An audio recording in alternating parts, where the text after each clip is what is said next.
How about now? Yeah, that works. Okay, so go ahead and get started here. My name is Bryce McDonald. Had the privilege of presenting here last year, and I just want to say thanks to the entire BSidesIndy staff. I really appreciate all the work that they put in so we can be here, as well as our host venue as well. So I've been doing InfoSec type stuff for about 16 years, some random certifications. I currently work for Rapid7 and their pen testing team. We're hiring if anybody is kind of looking towards to go down that role. Find me here after we're done. So, slight disclaimer here. I am not the most sensitive person in the world. I tend to call it like I see it, and I have a couple of slides in here that may or may not offend. I figured I would just go ahead and throw that out there. So, in doing this talk, I was having a real hard time coming up with a sort of way to tie everything together. And then I think it was like last week on Twitter, I started seeing my weird path into InfoSec. So I was like, that works. Kind of goes through the career history. My path is not all that odd. So I started in high school in the 90s, and we were defacing websites because that's what was cool to do back then.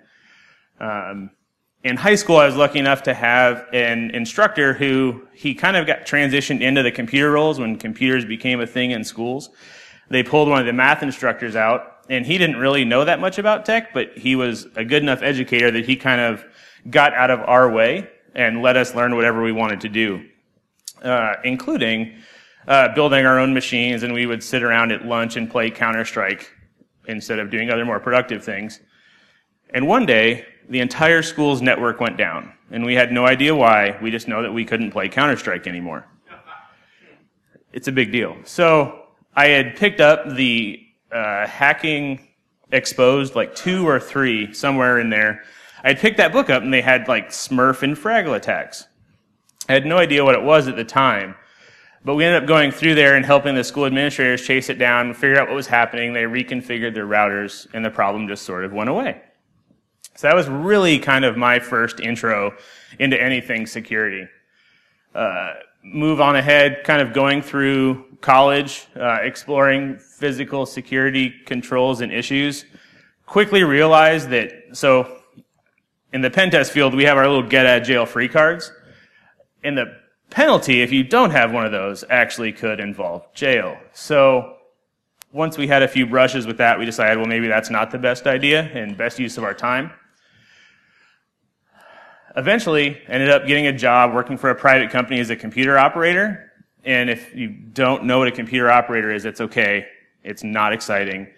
I was literally like a computer janitor. So I checked tape jobs, batch jobs, make sure things finish, and emailed people when it didn't work. The one good thing about this is it gave me, on my 3 12-hour shifts, I probably did about 4 hours worth of earnest work. So the rest of the time I got to use studying, which was really helpful. From there, I became a network engineer and started building and securing networks. That was fun, and I liked traveling around and doing that, but ultimately I liked to do the security side of things, and I could never be a systems administrator. So I became a network engineer, did that for a couple of years. As I'll talk about here a little later, it gave me some good sort of view time into some of the executives in the company. Because we had an information security program at that time, and the average tenure on that team was roughly 12 years. So not easy to get into, but it gave me the leeway to go ahead and do that. So I got into information security, go blue team. After that, became a principal security architect, which really just means reviewing architectures, creating Visio diagrams, and arguing with other security architects. And then after I finally burned out of that, started my career as a penetration tester and consultant. So the talk kind of goes through the crap that I have royally screwed up in my career, and it roughly follows this order. I go to a lot of conferences, which is awesome. I get to meet a lot of people, and a lot of the talks are how awesome we are, or this cool thing that we did. So I figured, why not take the opposite approach and let everybody learn from my mistakes? So why am I giving this talk? I actually tweaked the title a little bit because after I read it, it sounded really arrogant, which I did not like. But I'm mentoring a couple of folks, one that I previously worked with, and then one whose dad I know, and he's starting in school. So I'm trying to like walk them through this. And these are some of the conversations that I've had with them and other people when trying to help bring other people up and make them successful in this industry. So I figured, why not pitch it to a conference? So, resentment is something that got me early on. I was working for a very well-known public company and really busting my butt to try and move up. And it came around to yearly promotion time, and I was trying to become a supervisor to teach people how to do the job. And I was next in line, but there was a big problem. They literally hired in quotas and buckets, which I'm not trying to get into all the political parts of that. It is what it is. Somebody else got picked before me. I didn't fit the right bucket. They hired somebody else. I was okay with that because this is something that I had no control over. Literally, like, I do my job, I come, I do good work. I didn't get the job. Completely not something I could control. Moving on, the next promotion cycle comes around and they come back to me. And I had the unfortunate circumstance of making a mistake like 2 weeks prior. And in this job, it's highly repetitive, so mistakes are going to happen. You just have to minimize them. And my manager came to me, and he's like, all right, you made this mistake on this day. What happened? I was like, honestly, I have no idea what I did or how I screwed that up. And he points over to basically the shop superintendent who is over everything. He's like, well, he wants an answer on what happened, so make something up. I'm like, well, I'm not going to earn this job by lying to you. I'm just not going to do it. Like, I don't know what I did. I made a mistake. I'll own it and move on. Ended up not getting the job because I couldn't give him an answer. And the level of resentment that I had after that was like astronomical. And it caused me to do a lot of stuff that was way out of my character. Luckily, I had people that, were on my side and friends that kind of helped me get squared away. My then girlfriend, now wife, especially.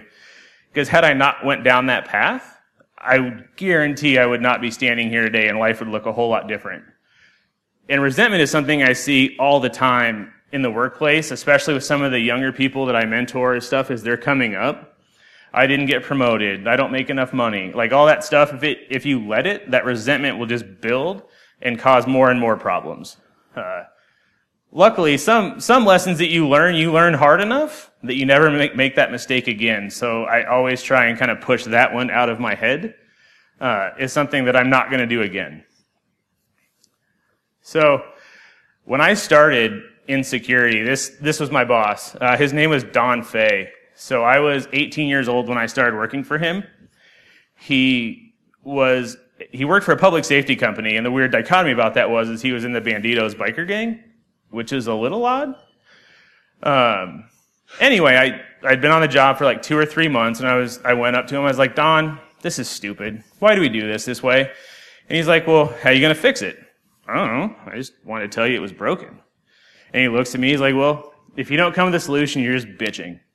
And that was kind of his way of talking. And then from that, I then took the stack of manuals that we had that literally would be like this high, and I read every single one of them, which was awesome because it gave me a lot of knowledge on how the systems worked and maybe some ways they shouldn't have worked. But he was definitely a huge role model. He was diagnosed with MS about 1.5 years after I started, and he was so much about not complaining. The medicine they gave him actually fed his multiple sclerosis, and he was gone within 9 months. In the whole time, the most that he would say is, well, it's all right. He would not complain. And so whenever I'm kind of in a pissy mood and want to complain, that's who I think of.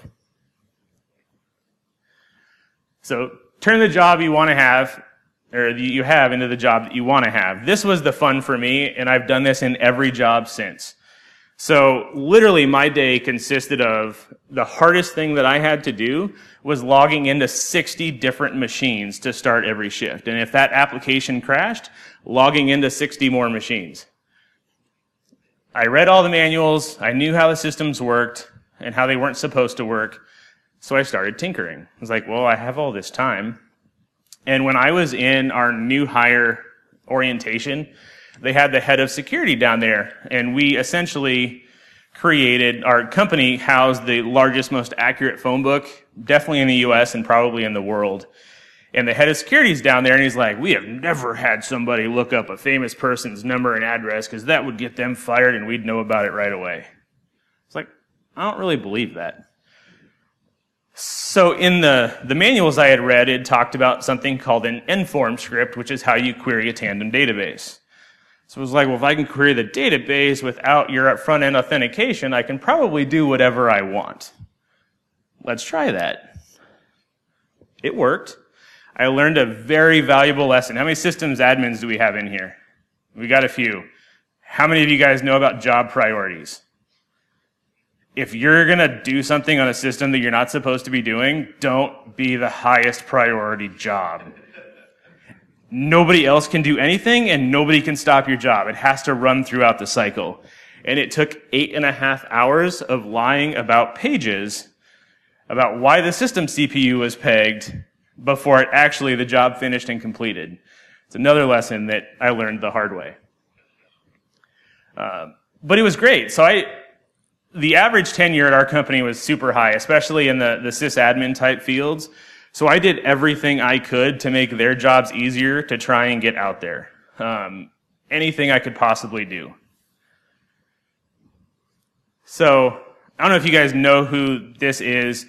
Retired Navy SEAL, has a podcast that he named after himself. But it's actually a fantastic podcast where he interviews literally heroes throughout our history and goes through books. And it's a great look at history of the history of the U.S., especially as it pertains to conflict. But the one thing that anytime something like adversity comes up, his response to it is good. So I'm working my butt off, doing good. I have this woman who is kind of my mentor at this point. She was actually born on the same day as my dad.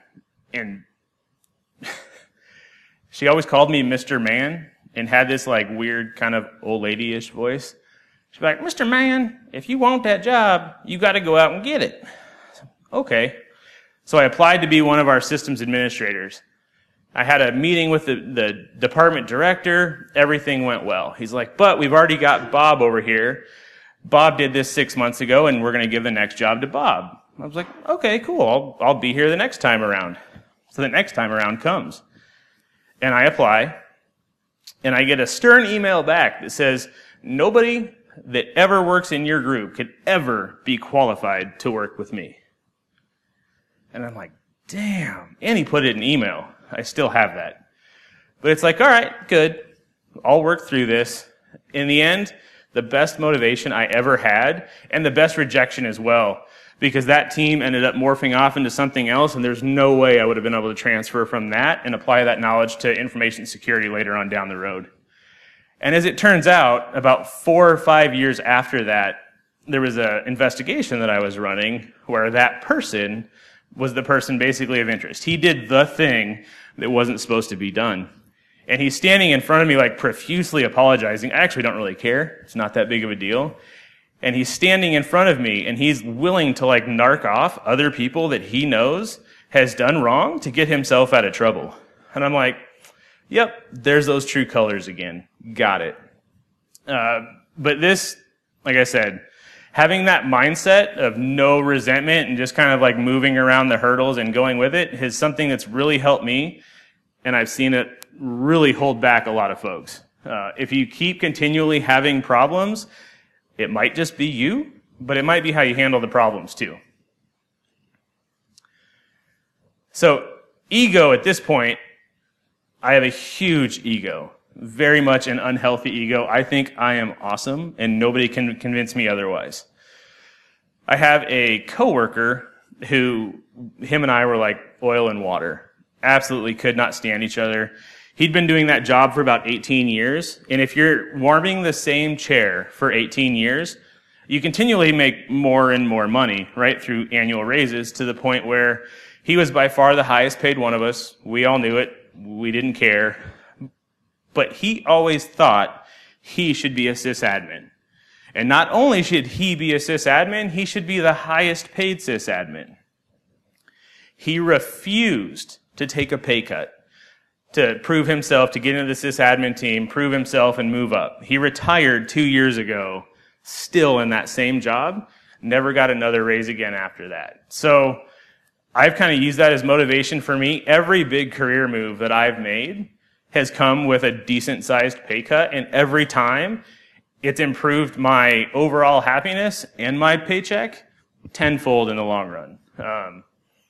Ego does nothing but hold you back. So at this time in my life, I love playing poker. I still do. I am super competitive at whatever I do.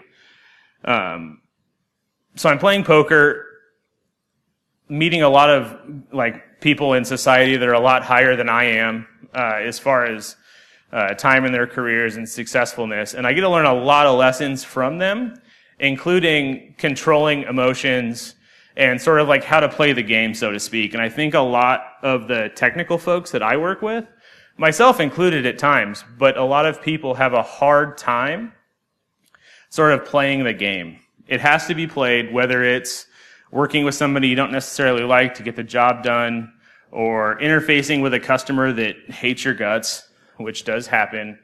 I got a lot of benefit and a lot of that from playing poker.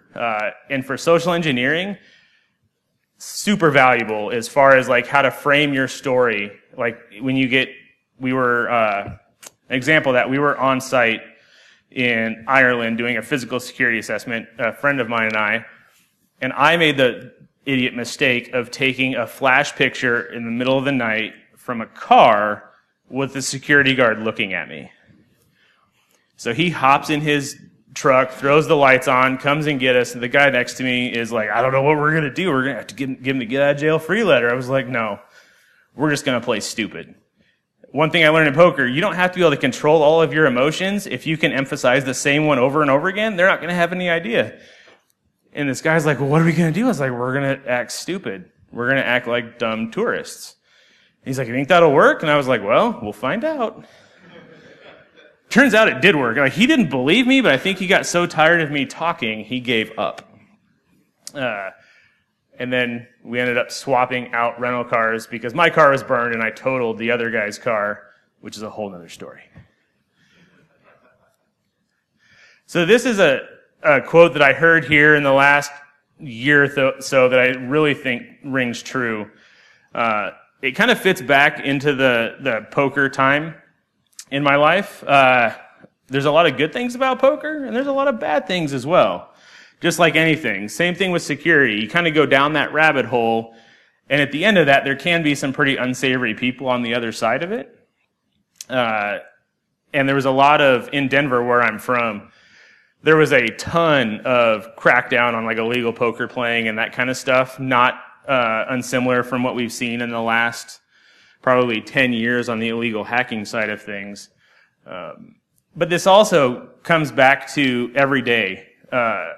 Everybody complains that Facebook is everything's bright and rosy and nobody posts anything that on Facebook that's bad. And in my view, the opposite of Facebook is Twitter. If you want to get in an argument and suck your entire day down, just go post something controversial on Twitter and you will have thousands of people telling you why you're a moron.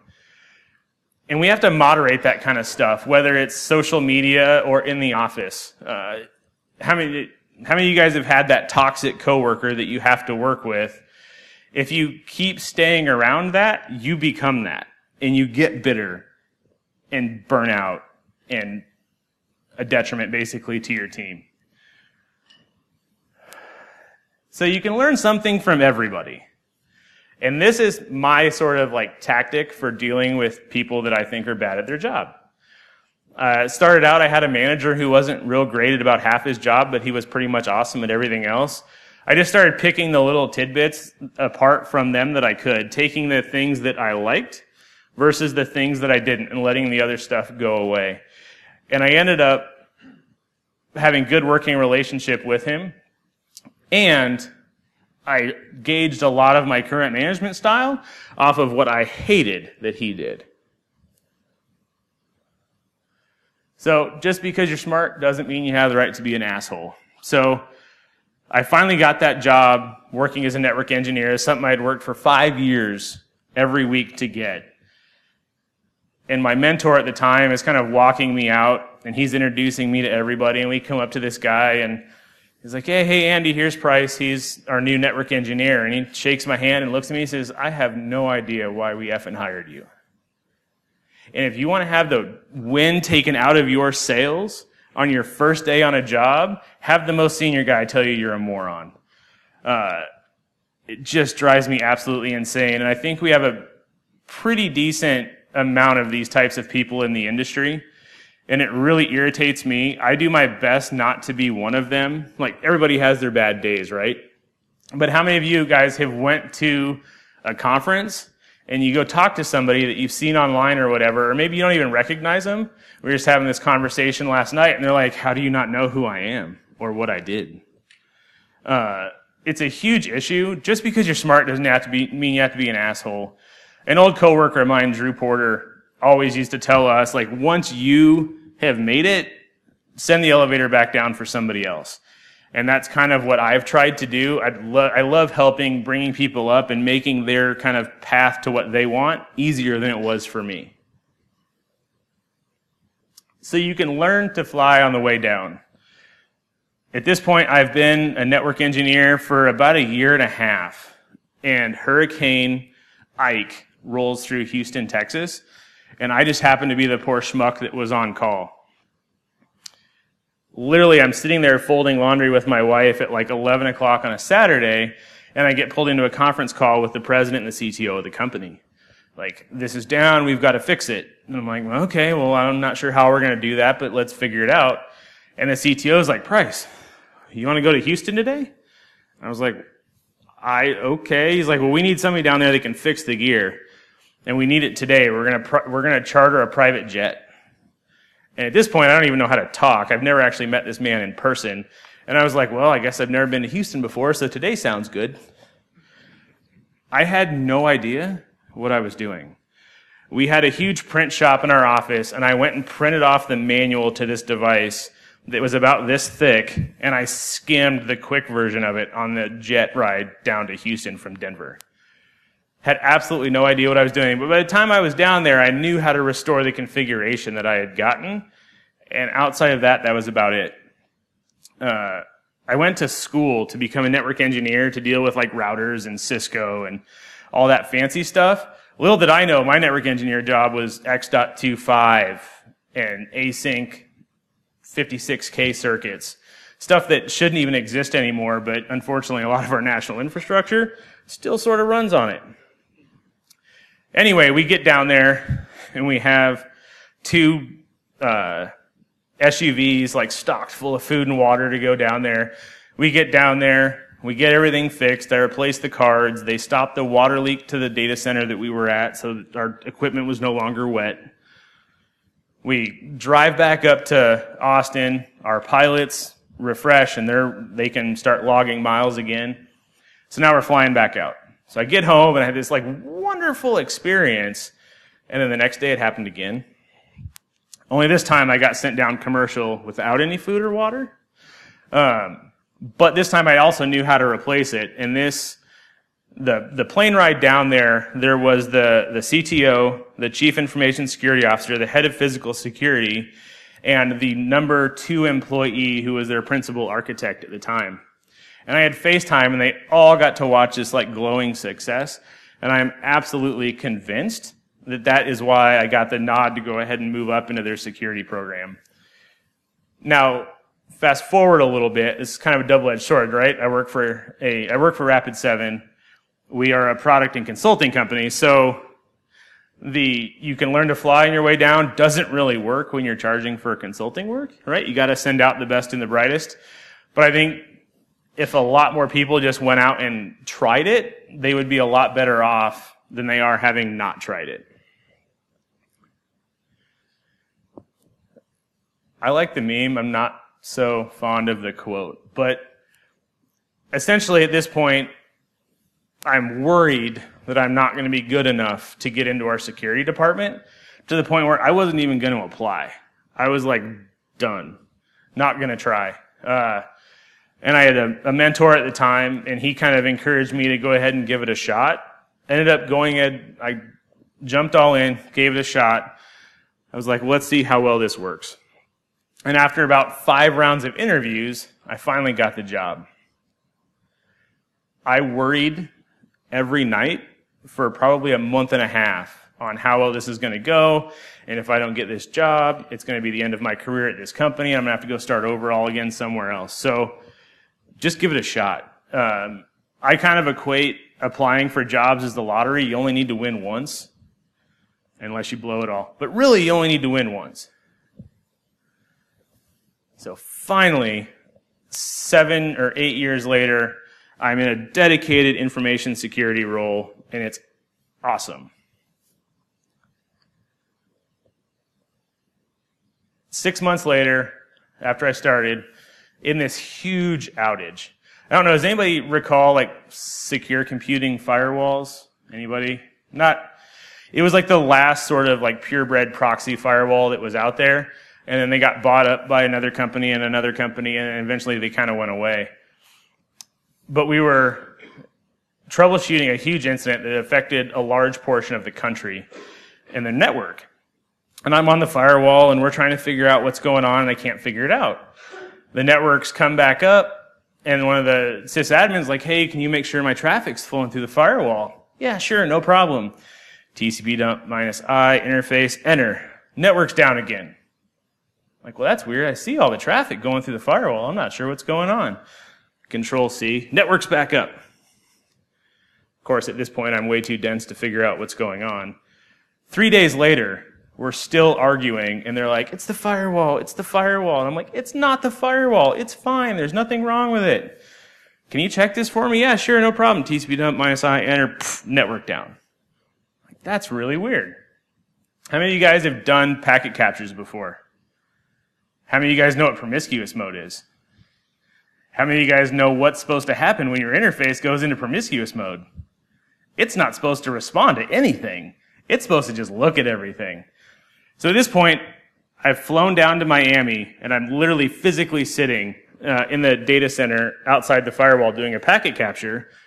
I'm like, all right, TCP dump -I, enter, network goes down, and all I see is resets coming out for everything.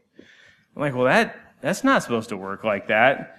Well, technology doesn't fail in a predictable manner, and at this point, I have lost tons of clout with everybody else on the networking team and the management level team because I've caused this and refused to see the problem was with my toy and not theirs.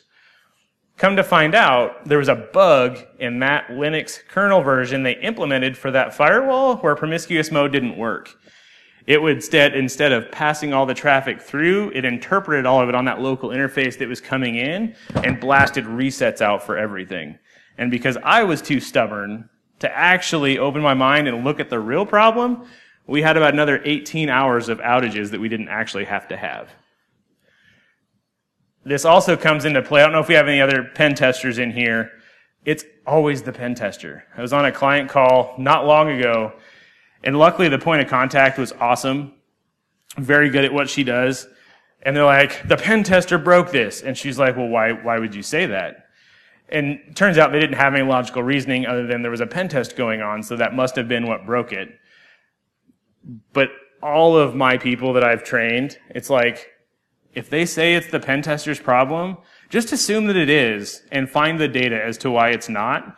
Odds are, if you're not the problem, you're going to help them figure out what the problem is, and everybody is going to be much more happy after that. So, keeping an open mind is a huge thing, and technology fails in really stupid ways.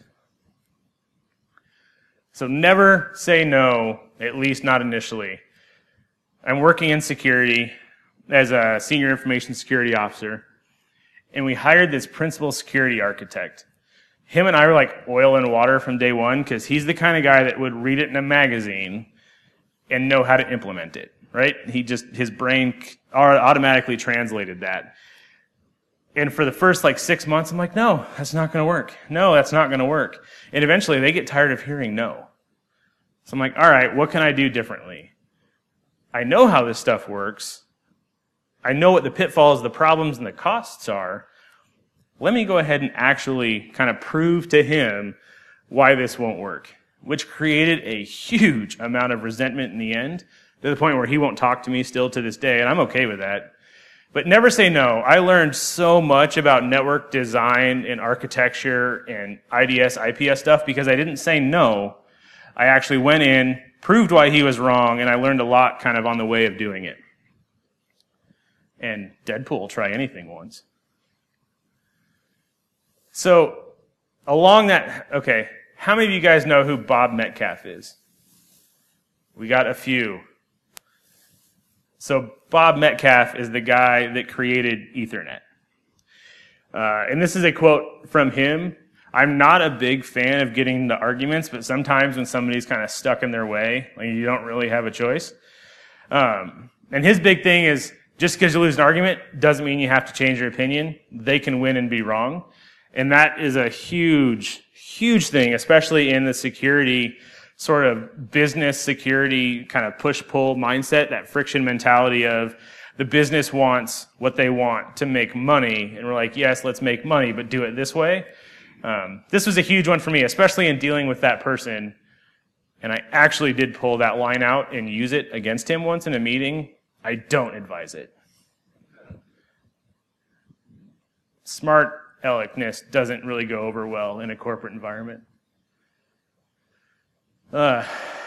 About 5 or 6 years ago, especially for you students in here, there's something that SANS helps with I believe a part of DHS puts it on, but it's called the US Cyber, USCC, US Cyber something.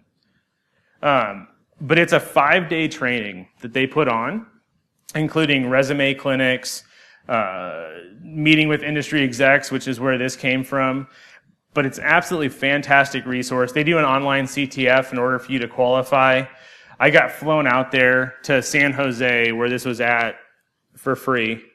They paid for that. They paid for our room and board at the college that we were staying at. It was all for free, and it was 5 days of training free from SANS. I highly recommend anybody who is not yet in the industry and they're trying to get that foothold to go ahead and do that. The person that was a part of my camp or class, that US Cyber Challenge Camp, that's what it is. The person that won that actually got a letter of recommendation from Obama's chief of cybersecurity. He got a letter of recommendation from them. And to my knowledge, a couple of job offers after that. And just the industry exposure was fantastic. We had a lunch and learn, and our table had, I can't find it now. He's no longer in that position. He was either the CISO or the CSO or CIO for Visa at the time. And like, what is the one piece of advice you would give anybody when they're going into security? And it's this right here. Don't join a blue team security program. I add the blue team part that reports to anybody less than the chief technical officer. You're not going to get the buy-in now. Otherwise, you're not going to have a seat at the table, and it makes everything so much more frustrating. Believe it or not, I've actually worked at a company where the CISO reported to the head of marketing. If that gives you an idea of kind of where they're at with that. Just don't do it. You're not required to set yourself on fire to keep other people warm. A lot of people in our industry get burned out, and that is a huge, huge problem. I've heard other people say, well, don't burn yourself out, or don't give everything for a job that can replace you next week. I believe that's a little pessimistic. Everybody's replaceable, but that, I think, is a little bit too much the other way. But just find a place where, as far as like a work-life balance that makes sense to you, you got to be able to get away from it. And especially in the security field and in pen testing specifically, you always want to figure out that like next cool thing. And it can lead to a lot of burnout. There was an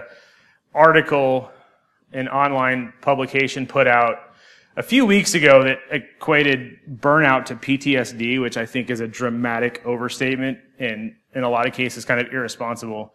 But it is a big problem in our industry, and something that I've went through from time to time. And it was ultimately why I ended up leaving that security architect role. It's like, I cared so much about what we did, far more than a lot of the business leaders did. And eventually, like, you get tired of not getting heard and listened to, and you become bitter and angry, and you return to that sort of like resentfulness that doesn't help anybody. And my wife actually pulled me aside. She's like, I kind of want you to quit. I don't like being around you when you're like this. And I was like, no shit. Like, it's my wife. We've been married for years, and she's like, your job is affecting you this way, which is why I ended up leaving. And it's funny, I've had people come work with and for me now, and other people that I had worked with before, they'd be like, you're going to go work for him? So that kind of gives me like a perception and that external view that I wouldn't have had before, as far as how I was actually perceived and viewed in that role, which when you get that feedback, it sucks, but it's something that's good to hear. Ultimately, you have to, in my philosophy, you have to do what you have to do to be able to do what you want to do. And for me, I do cybersecurity and security. I just said cybersecurity. I do security stuff because I love it, but it's not who I am. And I think if we had more people that sort of took that approach, they would be a lot happier. Any questions? Bueller? Anybody? Okay. Well, if you have any questions or need some advice or whatever, there's my contact information. Like I said, we're hiring at Rapid7 everywhere from brand new sort of entry level to sales engineer, penetration tester, all that kind of stuff. So I'll be here all day long. If you guys have any questions, don't hesitate to reach out. Thank you.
Single